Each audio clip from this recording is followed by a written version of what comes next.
எல்லாத்துக்கும் வணக்கங்க. நம்ம பார்த்து குண்டால் நேந்திரங்க கரெக்டாக பார்த்தா 6 to 7 மாதம் ஆச்சுங்க வாழைங்க.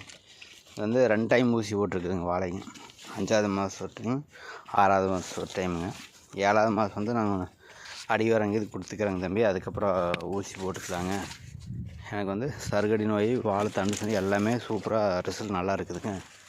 எனக்கு என்னென்னா ஒரு நாய் என்னன்னு தெரியலிங்க, இது வண்டை என்னன்னு தெரியல, வந்து கடிச்சு வச்சிருச்சுங்க, வந்து பாருங்கள் அப்படி மாதிரி சொல்லியிருந்தாங்க. அதுக்காகத்தான் வந்துங்க. நீங்கள் பாட்டுக்கு காடு வாருங்க எவ்வளோ தெளிவாக இருக்குதுன்ட்டு. நம்மளுக்கு வந்து பார்த்துக்கிறீங்க எல்லாருமே பார்த்தீங்கன்னா வாழை சருகடி நோய் அதிகமாக இருக்குது, தண்டு சுண்டி போச்சு, புடை ஒரே மாதிரி வரல. எல்லா வகை செவ்வாழை, கதிரி, குண்டால் நேந்திரங்க எல்லா வகை வாழைக்கும் பண்ணி கொடுத்துக்கிறேங்க. நமக்கு இந்த மாதிரி நம்ம காட்டிலையோ இல்லை தெரிஞ்சவங்களோ யாராச்சுக்கு நிறைய பேர் தெரியப்படுத்துங்க. தேவைப்படுறீங்க, ஸ்க்ரீன் நம்பர் வருங்க, அந்த நம்பருக்கு கால் பண்ணுங்கள். நன்றி, வணக்கங்க.